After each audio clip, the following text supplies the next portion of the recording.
kaplice, dobar dan i dobrodošli na 17. po redu Atelje Okusa 2008. godine ovdje u hotelu Turoviće.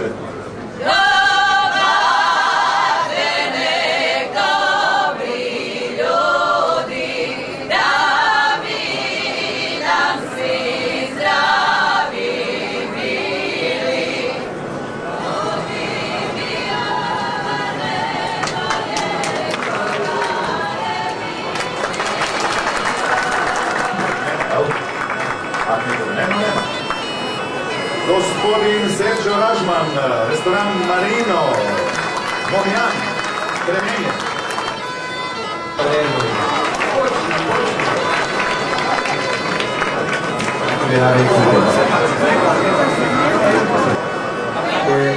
Gospodinu Nenadu Bosovcu, glavnom kuharu restorana Laurus, Bili Kapetanović u Lovskom,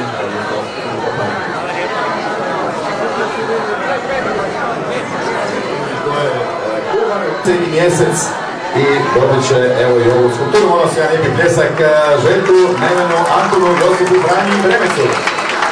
Ali nekoliko riječi o autorinskoj skulpture koja će krasiti Kralji dom ili restoran u kojem radi gospodin Željko Neven Bremec.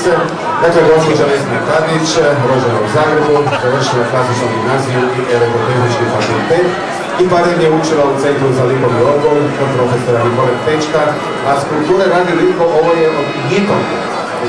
Ja vidim da je bitan da očekaj drugog bilo nego od Gitonka. A znaš gdje je gospođa radila?